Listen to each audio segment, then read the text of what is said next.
Take these, Dad. They'll help with the pain. My son Derek handed me the pill bottle. I looked at the label. Expiration date, March 2021. It was November 2023. These are expired, I said. He didn't even blink. They're fine. Medicine doesn't really go bad. I smiled. Took the bottle. What Derek didn't know was that I'd already switched every pill in that house. And what those pills would do to him? Well, that's a story worth telling. Before we continue, please subscribe to the channel and write in the comments what time it is where you are now. My name is Howard Mitchell. I'm 72 years old. Used to be a pharmacist. 46 years behind the counter at Patterson's Drugs downtown before I retired. You'd think my son would remember that. You'd think he'd know I understand exactly what expired medication can do. But Derek never paid much attention to what I knew. I stood in Derek's kitchen holding that bottle, hydrocodone, prescribed to me 6 months ago after my hip replacement. I'd stopped taking them after 2 weeks. Given the rest to Derek for safekeeping because I didn't want opioids in my house.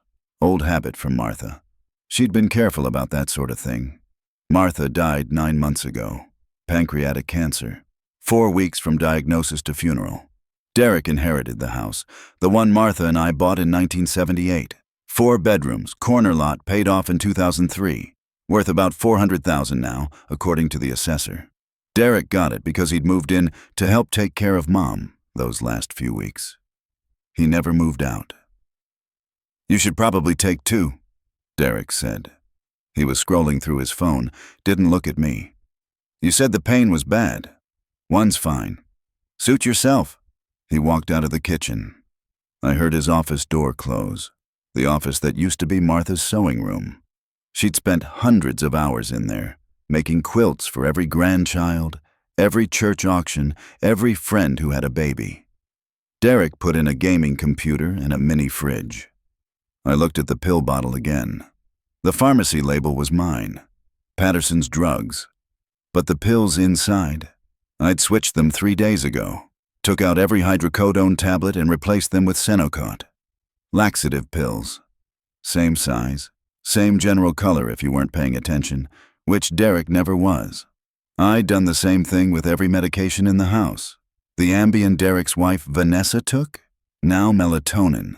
The Xanax Derek kept in his desk drawer, vitamin B complex. The Adderall he claimed was for focus. Caffeine pills cut with milk powder. 46 years as a pharmacist. I know how to identify pills. I know what's safe to substitute. And I know exactly what expired medication looks like when someone's trying to poison you slowly. Strong word. Poison. But that's what it was. I didn't figure it out right away. Took me 2 months to notice the pattern. I'd take my blood pressure medication and feel worse, dizzy, nauseous, vision blurry. I'd mention it to Derek and he'd say, "That's just your age, Dad. Bodies break down." Then I noticed the dates. Every prescription Derek picked up for me from Patterson's came back expired. Not by weeks, by years. The metformin for my diabetes? Expired 18 months. The lisinopril for blood pressure? 2 years past date. Even the vitamin D Martha's oncologist had recommended? 3 years old. I called Patterson's. Talked to Amy behind the counter. Known her since she was 16. "Mr. Mitchell, those prescriptions went out current," she said. "I filled them myself. Checked the dates twice, because I know you would." That's when I understood. Derek was taking my current prescriptions and replacing them with expired stock. Probably buying it online. You can get anything on the internet if you know where to look. Expired medications, wholesale lots from closed pharmacies, foreign suppliers who don't care about FDA dates. Why? I thought about that for 3 days. Sat in what used to be my living room, now full of Derek's oversized furniture and his 70-inch TV, and worked it through like a pharmacology problem. Derek wanted the house. That much was obvious. He'd moved in and nested. Changed everything. Martha's garden out front? Paved it over for extra parking. The dining room where we'd hosted every Thanksgiving for 30 years? Home gym now. Treadmill where the china cabinet used to be. But Derek couldn't have the house while I was alive. I'd put it in a life estate when Martha got sick. She wanted to make sure I'd always have a place. The house would go to Derek and his sister Jennifer when I died. Not before. Life estates are ironclad, unless the person holding it becomes incompetent. I pulled out my laptop, searched Massachusetts elder law, read for 4 hours, learned that if someone is declared mentally or physically incompetent, a guardian can petition to dissolve a life estate for the benefit of the incapacitated person. Meaning, if I became sick enough, confused enough, weak enough that I needed full-time care, Derek could go to court, argue I needed to be in a nursing home, sell the house to pay for it. Except nursing homes don't cost $400,000. Even the nice ones. 3 years maybe, 4 if I lived longer, and whatever was left would go to Derek and Jennifer as inheritance, split 50-50 per the will. But if the house sold while I was alive, with Derek as my guardian, managing my finances, a lot can happen to money when someone has power of attorney. I sat there with my laptop glowing in the dark. Same laptop Derek had helped me set up 6 months ago. Same Derek who kept saying I was getting forgetful, that I repeated myself, that maybe I shouldn't be driving anymore, cooking anymore, managing my own medications anymore. The medications he was swapping out for expired pills that would make me sick. Confused. Weak. My hands were steady when I closed the laptop. I'm a pharmacist. Was a pharmacist. 46 years. I know medications. I know interactions. I know what expired pills do to elderly patients. Reduced efficacy means uncontrolled blood sugar, uncontrolled blood pressure, dizziness, falls, confusion that looks like dementia. Perfect symptoms if you want someone declared incompetent. The next morning I drove to Patterson's. Didn't tell Derek. He thought I'd stopped driving.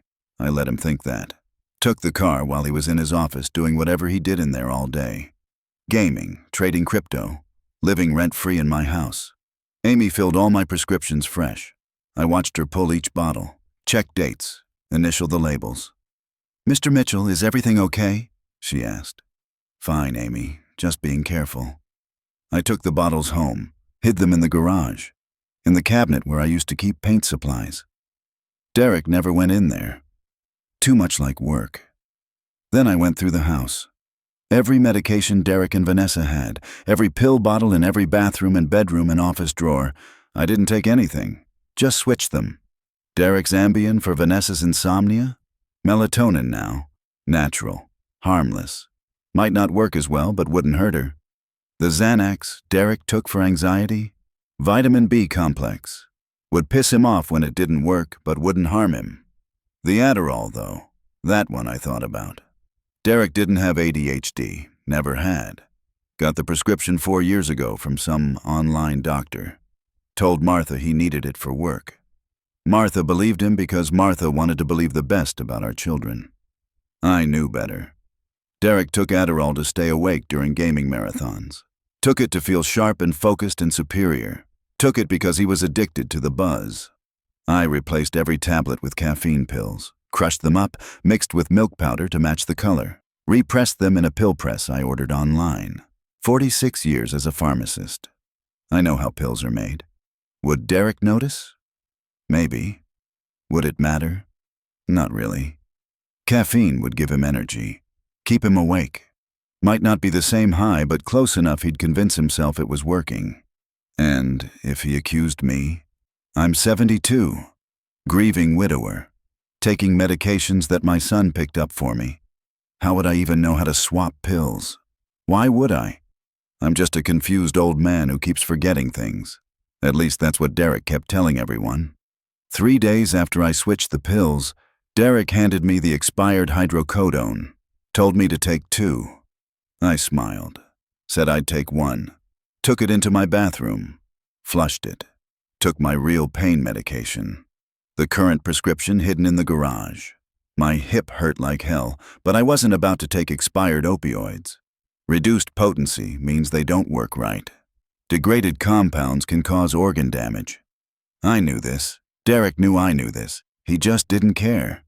That night I lay in bed, my bed, in my house, that Derek was trying to steal, and did the math. Counted up what I'd given my son over the years. $53,000 for the down payment on his first house, the one he sold at a loss 3 years later. Never paid me back. $32,000 for his wedding to Vanessa. Open bar. Destination venue. 200 guests. Don't worry, Dad. We'll pay you back. Never did. 18,000 when his web design business folded. Just a loan, Dad. 6 months tops. That was 7 years ago. 11,000 for the car. My credit's bad right now. Still bad, apparently. Monthly help. 200 here, 500 there. Emergency dental work, roof repair. Student loans, he said, were in deferment, but apparently weren't. I opened my banking app, searched Derek's name, scrolled back 5 years. $147,000. Not counting the house he was living in rent-free. Not counting the utilities I still paid. The property tax, the insurance, the groceries he and Vanessa ate without asking. Not counting the time, the helping him move 4 times, the babysitting for his kids when they were young and he was building the business, the co-signing loans, the references for jobs, the emergency midnight calls when he needed something. Not counting what I gave up to be available. The trip Martha and I had planned to Ireland. Postponed because Derek needed help with the house. Postponed again because of the business. Postponed again because Vanessa was pregnant. Martha died never seeing Dublin. She'd wanted to see it since she was a girl. I'd been an ATM for 30 years. One that occasionally got a phone call. Usually when something broke. Derek visited Martha 4 times during her cancer treatment. 4 times in 8 months. Twice he stayed less than an hour. Had to get back for a raid. That's what he called it. A raid. Some game thing that couldn't wait. Jennifer came twice. She lived in Portland, farther away. Same number of visits. But Jennifer didn't move in after the funeral. Didn't claim she was helping. Didn't slowly take over every room while I watched. Jennifer just stopped calling. I lay there in the dark doing math. Counting. The numbers glowed behind my eyes. $147,000.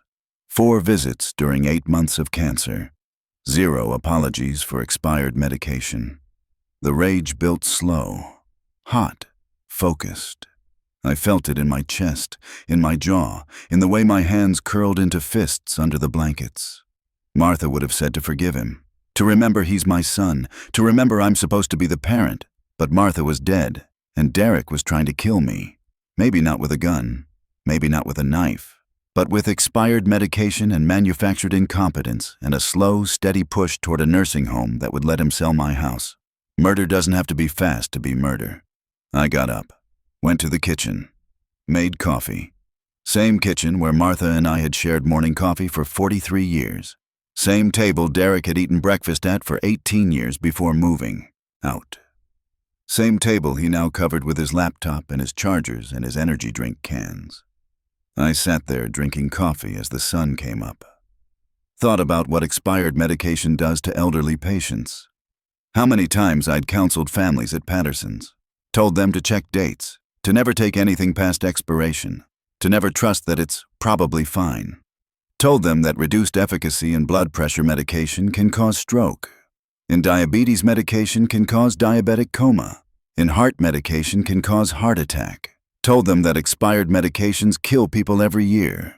And my son, who knew I was a pharmacist, who knew I understood medications better than most doctors, had handed me a bottle expired by 32 months and told me to take 2.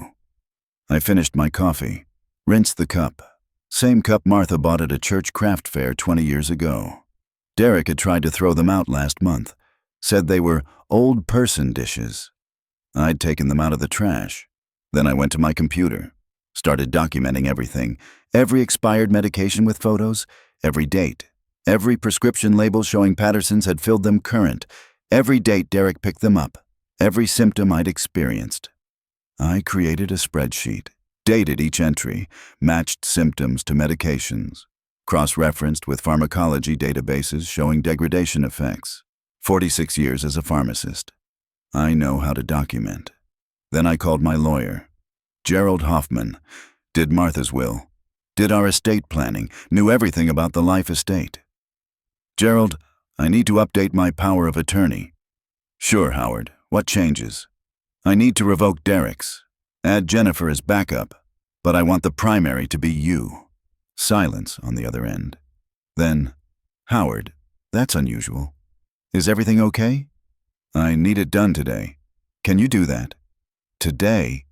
Howard, what's going on? I'll explain when I come in. What time? He gave me 3 o'clock. I thanked him. Hung up. Derek appeared in the kitchen doorway. Sweatpants, gaming headset around his neck. Who were you talking to? Lawyer. Why? Updating paperwork. His face changed, slight tightening around the eyes. What kind of paperwork? Power of attorney. Dad, we already did that. I'm your power of attorney. I'm changing it. Why would you change it? I looked at him. This person who came from my body, who Martha nursed and raised and believed in, who I'd paid for and supported and enabled for 30 years. Because I want to. You're not thinking clearly. He came into the kitchen, stood too close. This is exactly what I've been worried about. You're confused, making irrational decisions. I'm making an appointment with my lawyer. That's not irrational. You don't need to change anything. I'm taking care of everything. I noticed. What's that supposed to mean? I stood up, eye level with him. I'm 6'1", still straight, still strong. 46 years on my feet, behind a pharmacy counter. It means I'm going to my lawyer at 3. It means I'm revoking your power of attorney. It means you're not making any more decisions about my care or my finances or my life. His face went red. You can't do that. I can. I am. This is insane. You're having some kind of breakdown. No, I'm having clarity. Vanessa, he shouted. Get in here. Vanessa appeared. She's 41, 12 years younger than Derek. Works as a dental hygienist 3 days a week. Seemed nice at the wedding. Seemed less nice after she moved into my house and started rearranging Martha's things without asking. What's wrong? She asked. Dad's trying to change his power of attorney. He's clearly not competent to make that decision. Vanessa looked at me.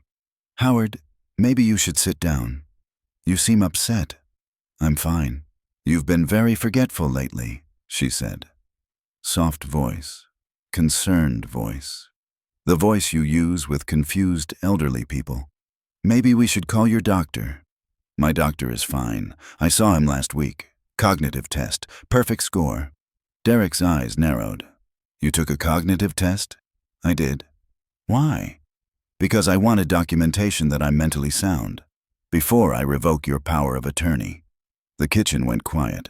I heard the refrigerator humming, the clock ticking. Same clock that had been on that wall for 31 years.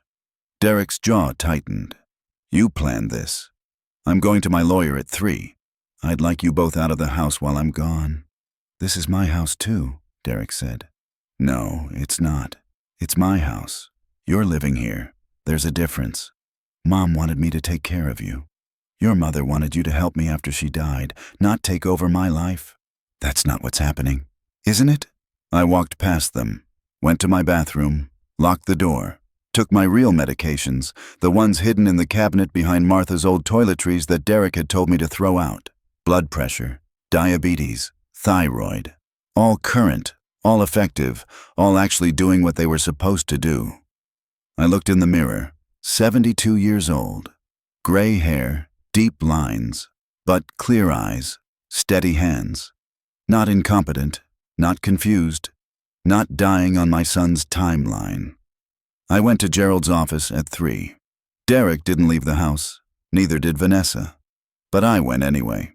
Drove myself, parked myself, walked into the office myself like a competent adult, making competent decisions. Gerald's secretary smiled at me. Mr. Mitchell, go on in. Gerald stood when I entered. He's 68, known him for 20 years, good lawyer, better human. Howard, sit down. Tell me what's going on. I told him everything, the expired medications, the symptoms, the pattern, the documentation, the way Derek talked to me, about me, around me. Gerald listened, took notes, didn't interrupt. When I finished, he sat back. Do you have the medications with you? I did. I'd brought them. Every expired bottle, every current label from Patterson's. Photos of dates, photos of discrepancies.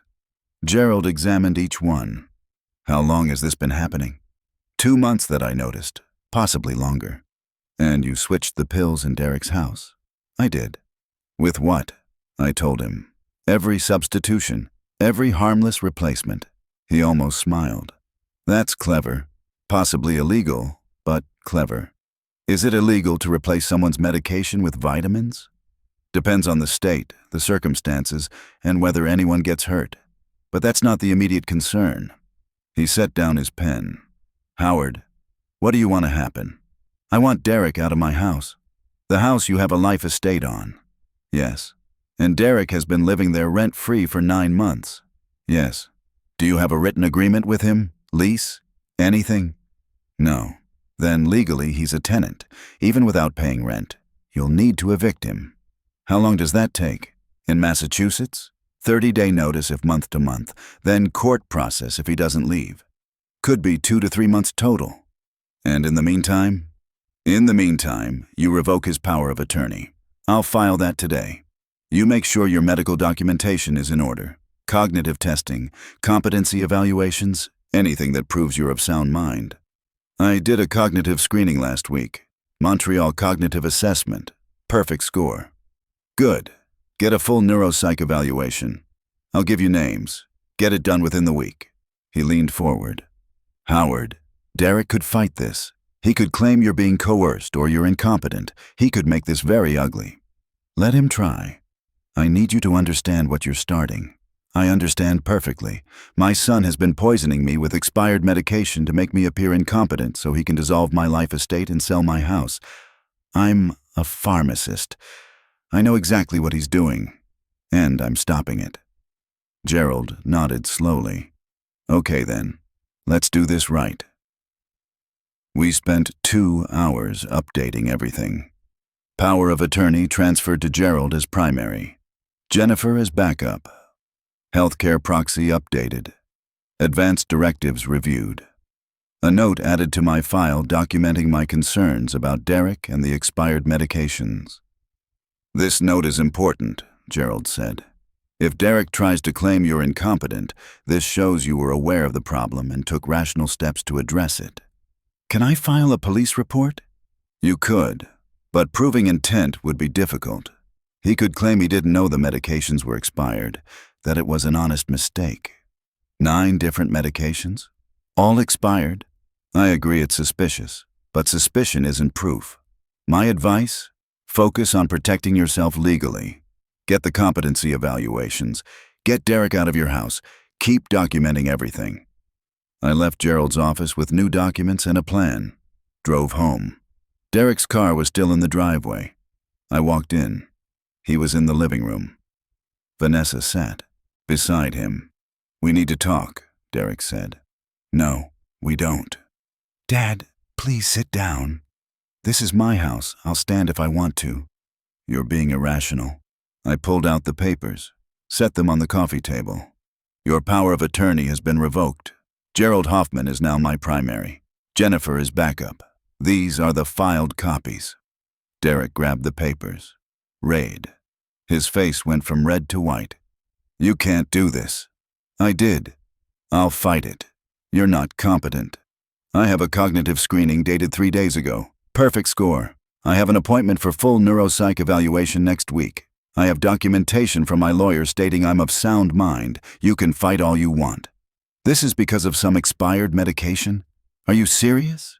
9 prescriptions, all expired, some by years, all picked up by you, all making me sick. That's insane. Is it? I pulled out my phone, showed him the photos, every bottle, every date, every label from Patterson's showing the original fill date. Amy at Patterson's confirmed she filled these current. You picked them up. Somehow they became expired before you gave them to me. Vanessa stood up. Howard, you're not suggesting. I'm not suggesting anything. I'm stating facts. You think Derek is trying to hurt you? That's paranoid. Is it paranoid to notice that every medication he handles becomes expired? Is it paranoid to document symptoms that match medication failure? Is it paranoid to protect myself? Derek stood. You're sick, Dad. You need help. I'm getting help. From my lawyer, from my doctor, from people who aren't trying to declare me incompetent. No one's trying to declare you incompetent. Then why did you tell Vanessa I was forgetful? Why did you tell the neighbors I shouldn't be driving? Why did you suggest I might need more care when you talked to Jennifer last month? His face changed. Slight shift. He hadn't known I'd heard that call. I talked to Jennifer, I continued. She told me about your concerns, how you think I'm declining, how you might need to make decisions about my living situation, how you've been researching nursing homes. I was just being prepared. For what? For me to die? Or for me to become incompetent so you can sell my house? That's not what... I know about life estates, Derek.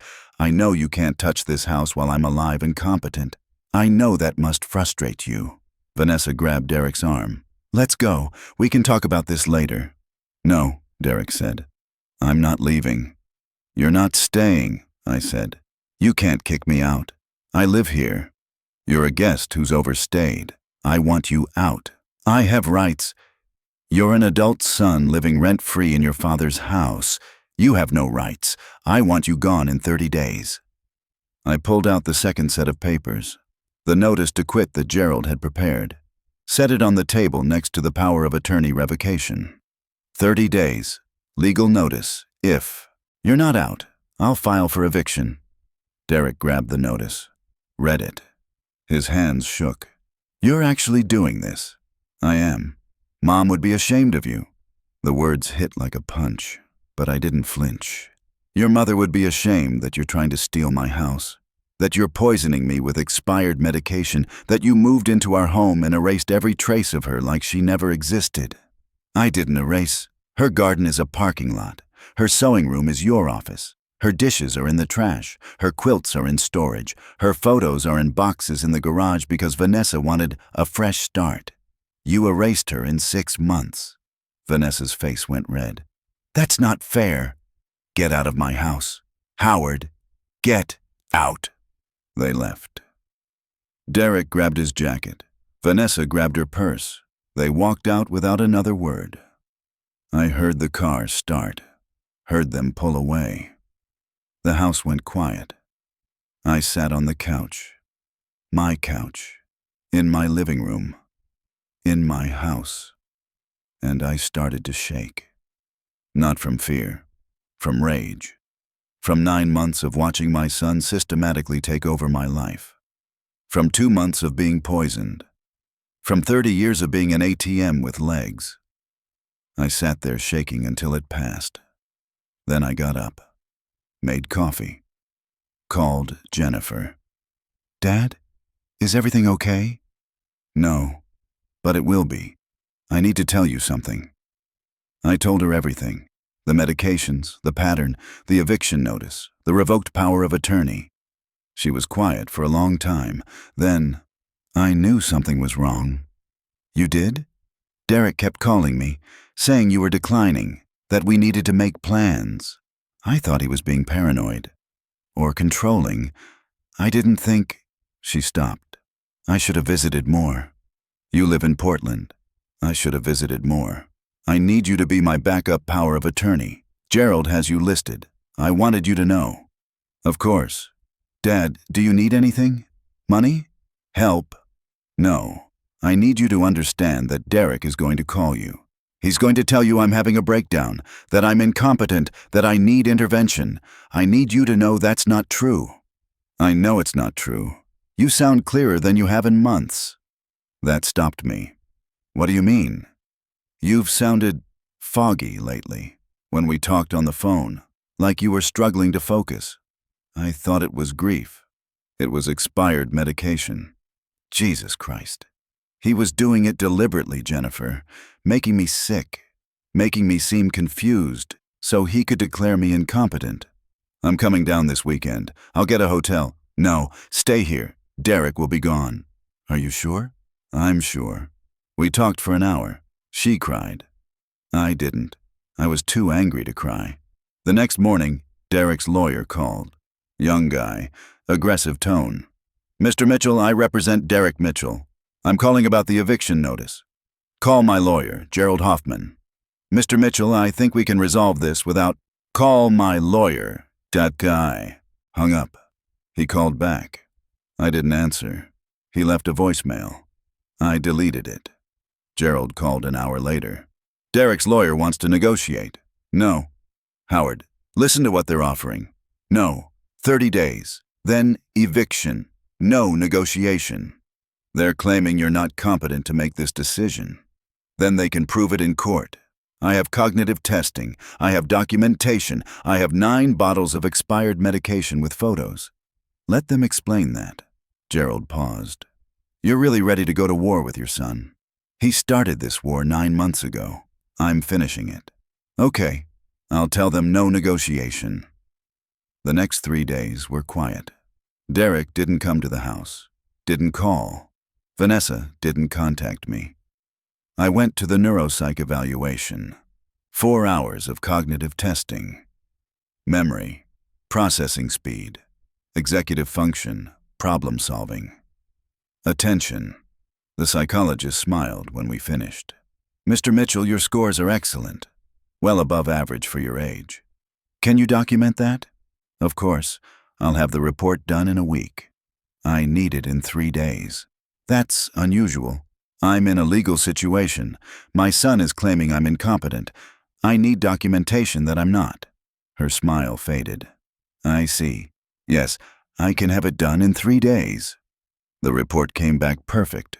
No cognitive impairment, no memory issues, no signs of dementia or decline. Gerald filed it with the court, added it to my file, sent a copy to Derek's lawyer. Derek's lawyer stopped calling. Day 18 of the 30-day notice, Derek called me. First time in 2 weeks. Dad, we need to talk. No. I'm sorry, okay? I didn't realize the medications were expired. It was an honest mistake. 9 medications, all expired. All picked up by you. Not a mistake. I wasn't trying to hurt you. You were trying to make me incompetent, so you could sell my house. That's not true. Goodbye, Derek. I hung up. He called back. I didn't answer. He left a voicemail. I saved it. Documentation. Day 23, Vanessa called. Howard, please. Derek is devastated. He loves you. He's just been stressed. Stressed enough to poison me? He wasn't poisoning you. Goodbye, Vanessa. Day 29. Derek showed up with a moving truck. I watched from the window as he and Vanessa loaded furniture. His gaming computer, his clothes, Vanessa's things. They left Martha's furniture in the garage, the pieces I'd moved out when Derek redecorated. They left them like trash. I went out after they drove away, looked at Martha's things, her reading chair, her bookshelf, her small desk where she wrote Christmas cards every year. I carried them back inside, one piece at a time, put them where they belonged. Day 30, the house was mine again. I walked through every room, opened every window, let fresh air in, let Derek's presence out.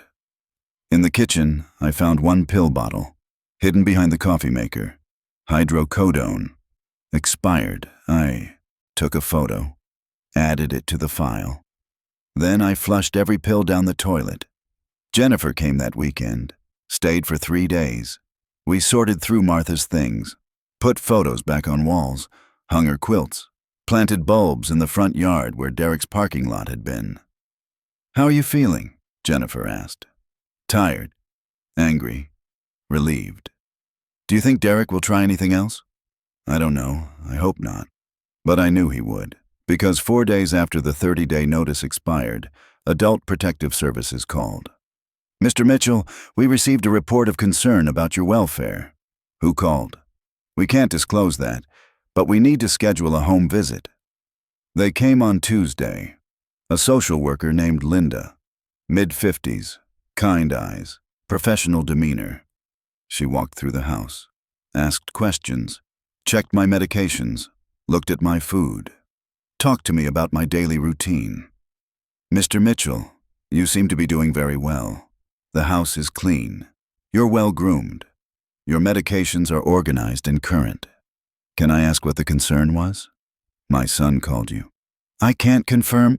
My son Derek filed the report. He's claiming I'm incompetent because I evicted him from my house. Linda's expression didn't change. Do you have any documentation of competency? I showed her everything. The cognitive screening, the neuropsych evaluation, the letter from Gerald, the medical records. She read through each document. "Mr. Mitchell, these are very thorough. I'm a pharmacist. I know how to document." "I can see that." She closed her folder. "I'm going to close this case. There's no evidence of self-neglect, abuse, or exploitation. You're clearly able to care for yourself." "Will Derek be notified?" "He'll be notified that the case is closed. Nothing else." "Can I ask you something?" "Of course." "How often do adult children file false reports to gain control of their parents?" Linda's face tightened. "More often than you'd think. I'm sorry you're dealing with this." She left. I called Gerald. "APS closed the case." "Good. That was Derek's last move. If he tries again, we can file for harassment." "Will he try again?" "Depends how desperate he is." Derek tried again. 2 weeks later, my doctor's office called. "Mr. Mitchell, your son called. He's very concerned about you. He says you're refusing medication and showing signs of paranoia." "I'm taking all my medications, current prescriptions. I have documentation." "We told him we can't discuss your care without your permission." He became quite insistent. "Don't give him any information." "We won't. But I wanted you to know he called." Then the neighbors started asking questions. Barbara from next door knocked on my door. "Howard, Derek called me. He's worried about you." "I'm fine, Barbara. He says you're having some kind of breakdown, that you kicked him out for no reason." "There was a reason. He says you're taking too many medications, that you're confused." "Barbara, I'm a pharmacist. I'm not confused." She looked at me. We'd been neighbors for 31 years. She'd known Martha. She'd brought casseroles after the funeral. She knew me. "Okay," she said. "I believe you. But Howard, Derek sounds very convincing." "I'm sure he does." That's when I understood Derek's strategy. He couldn't prove me incompetent through official channels, so he was going to do it socially. Tell everyone I was declining. Plant doubt. Make people question my decisions. Make people think the eviction was proof of incompetence, not proof of clarity. I called a meeting, invited Barbara, invited 3 other neighbors, invited our pastor from the church Martha and I attended for 40 years, 5 people in my living room. I showed them everything, the expired medications, the dates, the documentation from Amy at Patterson's, the cognitive testing, the timeline. "Derek has been telling people I'm incompetent," I said. "He's doing it because I evicted him. I evicted him because he was poisoning me with expired medication. I'm not confused. I'm not paranoid. I'm protecting myself from my son." Silence. Then Pastor Mark spoke. "Howard, this is very serious." "I know. Have you gone to the police?" "My lawyer advised against it. Hard to prove intent." "But you have proof of the expired medications." "I do." Barbara leaned forward. "Why would Derek do this?" "The house. He wants it. He can't have it while I'm alive and competent, so he's been trying to make me incompetent." "That's his father," another neighbor said. "Helen. Known her for 20 years." "That's monstrous." "Yes," I said. "It is." They believed me. I could see it in their faces. The shock, the anger, the recognition that this kind of thing happens, that adult children sometimes become predators. Pastor Mark stayed after the others left. "Howard, I'm sorry, this shouldn't happen."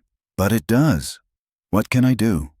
"Nothing. Just, if Derek calls you, if he tries to tell you I'm incompetent, know that it's not true." "I will." He left. I sat in my living room, my house, my space again. But the rage hadn't faded. If anything, it had sharpened. Because Derek wasn't stopping. He was escalating. 3 days later, Jennifer called. "Dad, Derek contacted me again." "What did he say?" "That you're getting worse. That you're paranoid and delusional. That you've isolated yourself. That I need to help him get you into a facility." "What did you tell him?" "I told him to go to hell." I almost smiled. "Thank you." "Dad, he's not going to stop." "I know. What are you going to do?" "I don't know yet. But I did know. I knew exactly what I was going to do.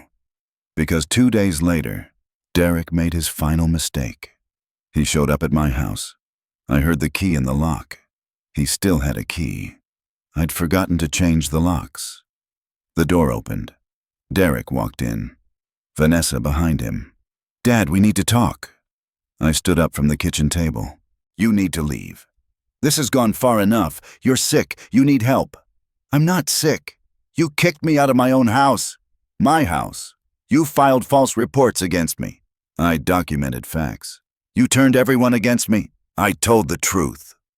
He stepped closer, face red, hands shaking. "You're destroying this family." "No, Derek. You destroyed it the first time you gave me expired medication." "That was an accident." 9 times? All accidents?" "Yes."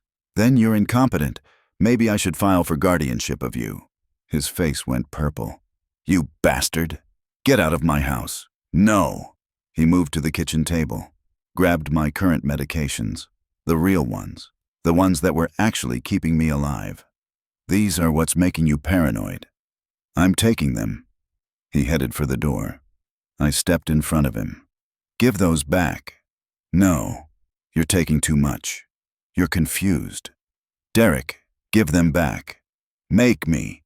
"I'm 72. He's 53. He's bigger, younger, stronger. But I'm his father, and I spent 46 years on my feet, and I'm done." I hit him, not hard, open palm to the chest, enough to make him step back, enough to make him drop the bottles. They clattered on the floor, pills everywhere. Derek stared at me. "You hit me. You tried to steal my medication. I'm calling the police." "Good. Call them. Tell them you broke into my house, tried to steal my medication, assaulted me." "I didn't assault you. You tried to take medication I need to live." "That's assault. That's theft. Call the police. I'll show them the expired medications, the documentation, the pattern. Let's see what they think." Derek's face changed. He looked at Vanessa. She was white, silent. "Let's go," she whispered. "No." "Derek, let's go." They left. Door open. I closed it, locked it, stood there shaking. Then I called a locksmith. Had every lock changed. Cost me $300, but it was worth it. Called Gerald. Told him what happened. "File a police report," he said. "Breaking and entering. Attempted theft. Document it." I filed it. The police came, took my statement, took photos of the scattered pills, took the expired bottles as evidence. "Mr. Mitchell, do you want to press charges?" "Yes." "Your son could face criminal charges." "Good." Derek was arrested 2 days later. Breaking and entering. Attempted theft. The DA added elder abuse charges after reviewing the expired medications. He made bail. Called me from Vanessa's phone. "Dad, please, drop the charges. I'm your son. You tried to kill me. You're not my son anymore."